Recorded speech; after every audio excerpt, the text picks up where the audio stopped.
প্রকৃতির সামনে থাকে না কোনো প্রতিবাদ, থাকে না প্রতিরোধের আকাঙ্ক্ষা।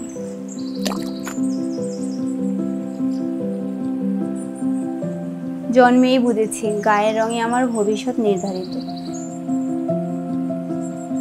সীমিত আমার স্বপ্নের স্বাধীনতা,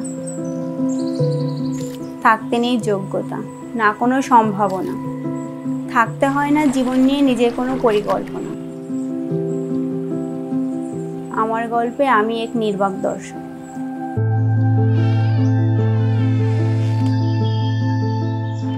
আমি আমার পথেই হেঁটেছি আমার মতো করে, কখনো হারায়নি সেবিকা নামের এই অস্পৃশ্যতার কাছে।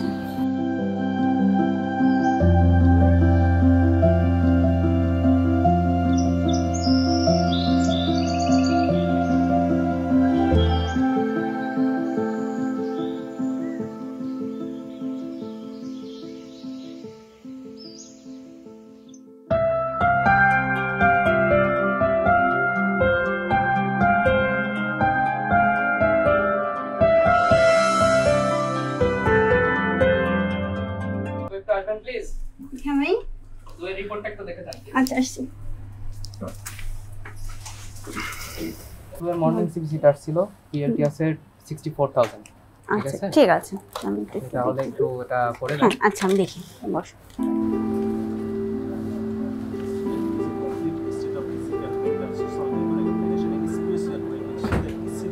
আমাদের গ্রামের পাশে সন্ধ্যা নদী, সেই নদী দেখতে দেখতেই বড় হয়। আমার প্রাইমারি স্কুলটা ছিল আমার নদীর পাশে।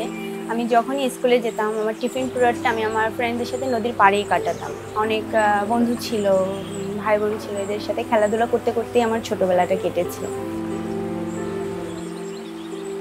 আমি যখন এসএসসি কমপ্লিট করি তখন অনেক লোক আমাকে অনেক কথা বলতো।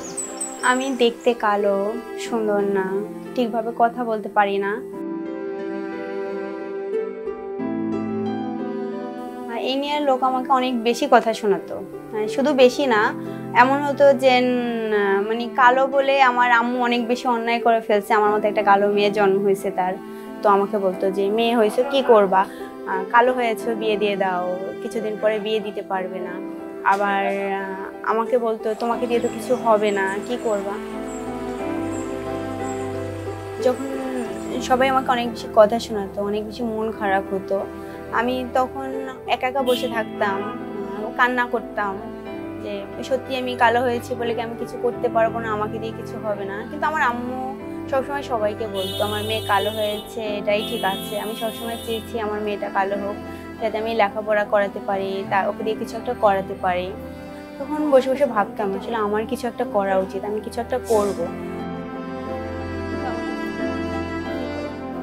আমি ছোটবেলা থেকে আমার আম্মুকে দেখতাম সে কিভাবে মানুষের সেবা করে। তার যত কাজ থাকুক, সে সকাল হোক, বিকাল হোক, রাত হোক, তার কোনো রুগী আসলে সে সবার আগে সেই কাজটাই করতো। এবং অনেক সময় দেখা যাচ্ছে আমি রাতে ঘুমিয়ে আছি, সকালবেলা উঠে আম্মুকে দেখছি না। তখন অনেক বেশি রাগ হতো। দাদুর কাছে জিজ্ঞাসা করতাম আম্মু কোথায়, বলতো কোনো একটা রুগী দেখতে গেছে বা কেউ ডাকছে, কেউ অসুস্থ সেখানে তাকে দেখতে গেছে। তো সেখান থেকেই আমার ভালো লাগতো যে না আমিও মানুষের জন্য কিছু একটা করব। আমার আম্মুর এই কাজের জন্য অনেকে আমাকে প্রশংসা করছে, তোমার আম্মু এত ভালো কাজ করে, এত কিছু করে, তুমিও তোমার মায়ের মতো হও। তারপর থেকে আস্তে আস্তে করে আমার মনে হলো যে আমার আসলে কিছু একটা করা দরকার, আমিও নার্স হব, আমিও মানুষের সেবা করব। তা যখন আমার আম্মুকে বললাম এবং আমার কিছু আত্মীয় স্বজনদের বললাম, তারা আরো অনেক বেশি কথা শুনিয়ে দিল। তুমি মেয়ে মানুষ, বাইরে যাবে না, তোমার যেতে হবে না, বাইরে গেলে খারাপ হয়ে যাবে, একা একা থাকবে। আর নার্সিং জিনিসটা সম্পর্কে সবার একটা ধারণা যে এটা খুব খারাপ একটা পেশা, যে মেয়েদের নাইট ডিউটি করতে হয়, হাজারো মানুষের মাঝে থাকতে হয়, অনেক পুরুষ মানুষের সাথে কথা বলতে হয়, তো সেখানে মেয়ে মানুষ দেওয়া যাবে না। আমার ফ্যামিলির আমার খুব কাছের মানুষ, আমি একদিন হঠাৎ করে শুনতেছি যে সে আরেকজনের কাছে বলতেছে মেয়ে মানুষ, সে এত দূরে যায় পড়বে, আবার নার্সিং পড়বে, সে মেয়ে কি আর ভালো থাকবে। এতবার করে বলছি, শুনছে না। তার মাও তার সাথে সঙ্গ দিচ্ছে, মেয়েকে এত দূরে পাঠাবে। তো আমি তখন শোনার পরে আমি একটু মন খারাপ করে সেখান থেকে চলেই আসছি। এসে একা একা বসে বসে ভাবছিলাম যে আদৌ কি আমি পারবো, যদি না পারি তাহলে তো তারাই আমাদের আবার কথা শোনাবে।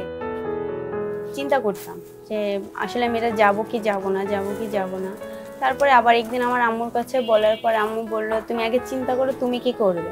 তো আম্মু আমাকে এরকমটাই বুঝালো যে তারাই আমাদের অনেক কথাই শোনাইছে, এখন তাদের কাজেই আমাকে দরকার হয়, আমাদের ছাড়া তাদের কাজ হয় না। তুমিও চিন্তা করে দেখো যে তুমি কি করবা, তুমি পারবে কি না। তখন আম্মু আবার একটু পিছিয়ে গেল, বাড়ি ছেড়ে এত দূরে যাবে। আসলে এটা সত্যি কথাই, কারণ আমি একজন মেয়ে মানুষ। আমার বাড়ি থেকে বের হলে প্রতিটা পায়ে পায়ে আমাকে চিন্তা করে বের হতে হবে বা বের হতে হয় যে আমি কিভাবে বের হব, মানুষ আমাকে কি বলবে।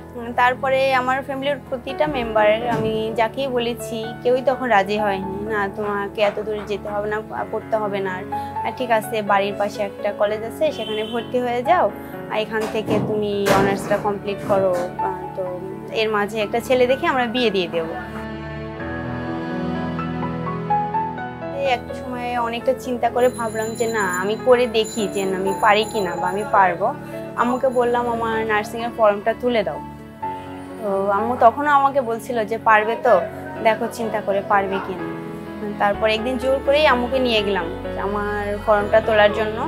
আম্মু তুলেও দিল। তোলার পরে যখন আমি মানে কিছুদিন পরে আমার রেজাল্ট বের হলো, কিন্তু আমি তখন ওয়েটিংয়ে ছিলাম। তখন আমার ওয়েটিং শুনে আমার কাছে একটা লোক যে আমাকে বলেছিল যে কিছু পারবে না, সেই আবার বলছিলাম হবে না, গ্রামের একটা স্কুল থেকে লেখাপড়া করছে, সে যাবে নার্সিং করতে। সেই সময়টা আমি অনেক বেশি কান্না করছিলাম যে আসলে আমি টিকতে পারিনি, তার মধ্যে আমাকে কথা শোনাচ্ছে। আর আমার এমনটা সময় ছিল যে আমি অন্য কোথাও ভর্তিও হতে পারবো না। তারপরে যখন আমি আবার ওয়েটিং থেকে চান্স পাই ভর্তি হওয়ার জন্য, সেই সময়টা আসলে আমার সবচেয়ে আনন্দের মুহূর্ত ছিল। আর আমার আম্মুকে যখন বলছিলাম আমার এত খুশিতে, আমার আম্মুও কান্না করছিল।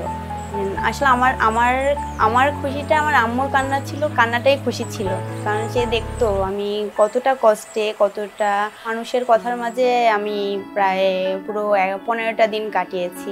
আবার যখন সবাই বলতে লাগলো না এত দূরে যাওয়া যাবে না, যাও না, আব্বু বললো না তোমার বাড়ি থেকে বের হয়ে এত দূরে পড়তে হবে না, সেই সব জায়গা থেকে আসলে আমার আম্মু আমাকে অনেকটা সাপোর্ট করেছে। আমার এক কাজিন ছিল, সে আমার আম্মুকে বুঝিয়েছে যে না ঠিক আছে যাক ও পড়ুক, আর কিছু হবে না, আমরা তো আছি পাশে, অনেকটা বেশি দূর তো না, জাস্ট গ্রাম থেকে শহরেই যাবে। তো আম্মু তারপরে সবার বিরুদ্ধে যেয়েই আমাকে এখানে ভর্তি করলো।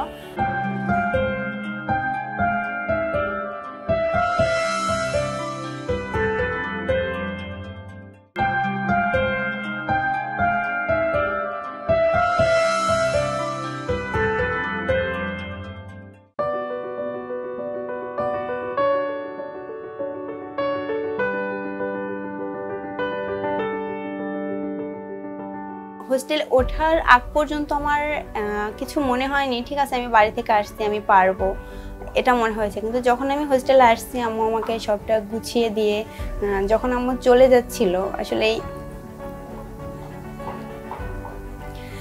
এই মুহূর্তটা আমার সবচেয়ে কষ্টের ছিল, কারণ এর আগে কখনো আমি বাড়ি ছেড়ে থাকিনি। তো সকাল 8টায় আমার ক্লাস ছিল, আম্মু আমাকে ফোন দিয়ে উঠাইছিল, কারণ আমি অনেক রাতে ঘুমিয়েছিলাম, তো কান্না করতে করতে ঘুমাচ্ছে না। প্রথম ফোনটা আম্মু দিয়েছিল, কি করো তুমি, আজকে তোমার ওরিয়েন্টেশন ক্লাস প্রথম, তুমি ক্লাসে যাবে না, ঘুমাচ্ছ। তো আমি উঠলাম, উঠে মনে হচ্ছিল যে আমি এখন কী করবো আমি বুঝছি না। সবাই রেডি হচ্ছে, গুছাচ্ছে, কলেজে যাবে, আমি বসেই আছি। আম্মু আবার ফোন দিলাম, আম্মু আমি চলে আসি, আমি হয়তো পারবো না। তো আসলে মধ্যবিত্ত ফ্যামিলির মেয়ে হলে যেটা হয় যে আমাকে ভর্তি করার জন্য তো অনেকটা টাকা দরকার হয়েছে, তো এখন আমি এতটা লস দিয়ে আমি আবার ফিরে যাব, তো আমি সবাইকে কি বলবো যে না আমি পারিনি, আমি তাই চলে আসছি। তখন ভাবলাম যে না ঠিক আছে থাকি, হয়তো বা 2টা দিন থাকলে পরে আমার ঠিক হয়ে যাবে। যখন আমি দুপুরবেলা হোস্টেলে আবার গেলাম, চলে রুমে ফিরে গেলাম, যে দেখছি যে খাবার দিয়েছে, সেখানে ছিল শক্ত কয়টা ভাত, ডাল, একটা সবজি ছিল, কিন্তু যেটা আমি কোনোদিনও খাইনি এরকম খাবার। তখন আমি রান্না করতে পারি না, রান্নাটা কিভাবে করে সেটাও জানি না। যখন আমার মিড টার্ম পরীক্ষাটা শেষ হয়ে গেল, আমার হসপিটাল ডিউটি আসলো, ওখান থেকে আমার আর একটু নিজেকে ঠিক করে গুছিয়ে নিতে পারলাম। আমাদের মিড টার্ম পরীক্ষা পরীক্ষা শেষে 45 দিনের একটা ট্রেনিং ছিল আমাদের হসপিটালে, যেটা ফার্স্ট ইয়ারে করা থাকে। তো প্রথম দিন আমি হসপিটালে যেদিন গেলাম, আমার সার্জারি ইউনিটে ডিউটি করেছিল। তো ওখানে একজন বার্নের পেশেন্ট ছিল, যার পুরো শরীরটাই পুরো পুড়ে গিয়েছিল। মানে তাকে দেখার মতো কোনো অবস্থায় ছিল না, যে একদম পা থেকে মাথা পর্যন্তই তাকে চেনা যাচ্ছিল না। তো এই অবস্থায় আমি যখন তাকে দেখি প্রথম অবস্থায়, আমি নিজেই জ্ঞান হারিয়ে ফেলি। তো তারপরে কি হয়েছিল আমি আসলে বলতে পারবো না। যখন আমার জ্ঞান আসে তখন আমি দেখি আমি আমার হোস্টেলের বেডে শুয়ে আছি। তখন আমার একজন রুমমেট ছিল, ওর কাছে আমি যখন বললাম যে এরকমের তো আমি এগুলো দেখতে পারি না, আমি হয়তো পারবো না, আমি ঠিক আছে আমি এই পর্যন্তই থাক, আমি চলে যাই, অনেকটা চেষ্টা করেছি, হয়তো বা আমাকে দিয়ে হবে না। তো ও আমাকে বুঝিয়েছিল যে না, এরকমটা ওরও হয়েছে, কিন্তু আস্তে আস্তে দেখতে দেখতে তোমারও ঠিক হয়ে যাবে। তারপরে আমি যখন ম্যামের সাথে কথা বললাম, তো অনেক রিকোয়েস্টের পর ম্যাম আমাকে মেডিসিনে একটা ওয়ার্ডে দিল, ফিমেল মেডিসিনে। সেখানে ডিউটি করতে আমার বেশ ভালোই লাগছিল। প্রথম প্রথম কাজ করা, ক্যানোলা করা শেখা, বা কোনো রুগী ছুটি হয়ে গেলে যেই আনন্দটা আমাদের সাথে প্রকাশ করে বা দোয়া দিয়ে যায় আমাদের, সেই জিনিসগুলো যখন আমি ফিল করা শুরু করলাম, তখন থেকে আমার নার্সিং মানে তারপর থেকে আমার মনে হলো যে না আমি পারবো। তখন থেকেই আমার কাজে আগ্রহটা বেড়ে যায়। এরকম করতে করতে আমার 4টা বছর কেটে যায়। তারপরে আর এতটা আমার পেছনে ফিরে তাকাতে হয়নি, কষ্টও হয়নি, বা কে কি বলছে সেই কথাগুলো শুনতে হয়নি। তবে আমি যখন গ্রামে ছিলাম, আমাকে যেই লোকগুলো কথা শোনাইছিল তারাই আসতো মাঝে মাঝে, মাঝে মাঝে না প্রায় আসতো। কোনো সমস্যা হলে যখন আমার হসপিটালে আসতো আমাকে ফোন দিত, আমি তো কোথায় আছো, আমি একজন রুগী দেখাতে আসছি, আমাকে একটু দেখিয়ে দাও, বা আমি আসছি একটু দেখাই দাও, আমি ভর্তি হব হসপিটালে, আমাকে একটা বেড জোগাড় করে দাও।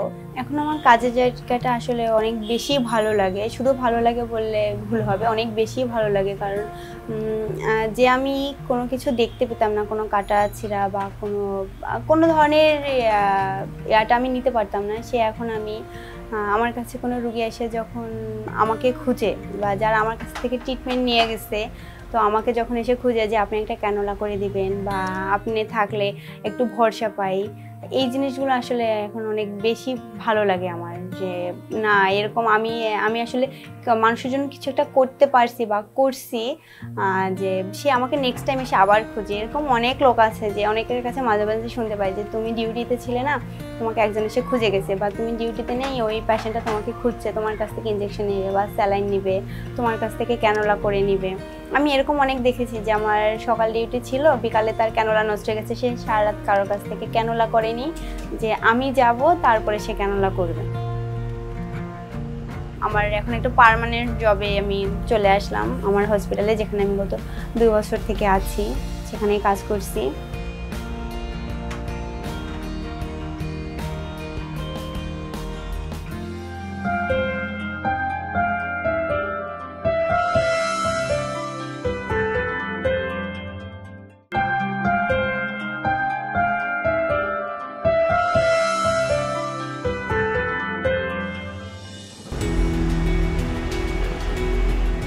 দুপুর খাবার খেয়েছেন? আমার কাছে এরকম অনেক রোগী আসছে যে যখন আসছে একদম মুমূর্ষু অবস্থায়, সে ঠিকভাবে না কথা বলতে পারে, বা সে নিজেও জানে না, এমন অবস্থায় চলে আসছে। তো আসার পরে যখন তার সেবা করে আমরা তাকে সুস্থ করে তাকে বাসায় পাঠাতে পারছি, আসলে সেই মুহূর্তটা সবচেয়ে বেশি আনন্দের হয়। যে আবার এমন অনেক সময় হয়েছে যে অনেক রোগী আসছে যে অনেক চেষ্টা করার পরেও তাকে আমরা বাঁচাতে পারিনি। তখনকার বিষয়টা আসলে আবার অনেক বেশি কষ্টও দেয়, যে মানুষে এভাবে করে মানে সে কথা বলতেছিল মাত্র 5 মিনিটের মাথায়, যখন সে তার আনন্দের জিনিসগুলো আমার কাছে শেয়ার করতেছিল, 5 মিনিট পরে তাকে শুনতেছি যে বা দেখতে হচ্ছে যে সে মারা গেছে।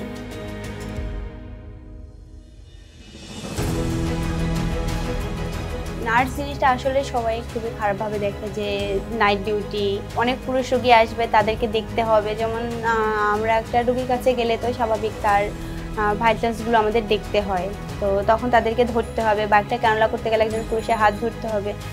তো নাইট ডিউটি করা, পুরুষের সাথে থাকা, পুরুষের হাত ধরা জিনিসটা অনেক খারাপ। তার মানে আমি নার্সিং আসাটাই আমার জন্য একটা খারাপ। আমি যখন একজন সেবিকা তখন তো আমার কাছে যে পেশেন্টগুলো আসে তার সেবাটা করতে হবে।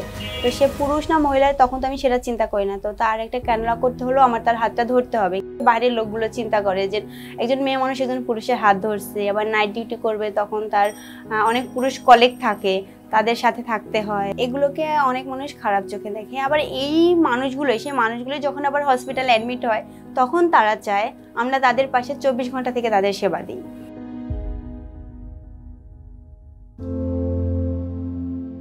একজন মেয়ে হিসেবে একা থাকাটা অনেক কষ্টের এবং অনেক স্ট্রাগলের। যেটা বলবো যে আমার ঘর থেকে যেটা বের হলে এক পা দিতে গেলে আমার চিন্তা করে বের হতে হয় যে আমি কোথায় যাচ্ছি, কিভাবে যাচ্ছি, কার কার সাথে কথা বলবো, কিভাবে বলবো, সবটা চিন্তা করে করতে হয়। আমি যখন বাসে উঠি অনেক পুরুষ মানুষের ভিতরে গা ঘেঁষাঘেঁষি করে যেতে হয়, বা অনেক লোক রাস্তা দিয়ে যখন হাঁটি অনেক ধরনের কথা বলে। আর একা মেয়ে মানুষ থাকা মানে তার সবটাই নিজের উপর ডিপেন্ড করে, যেমন তার বাজার করা, তার রান্না করা, একা কোথায় থাকবে, কিভাবে থাকবে, আদৌ সে সিকিউরিটির ভেতরে থাকবে কি না।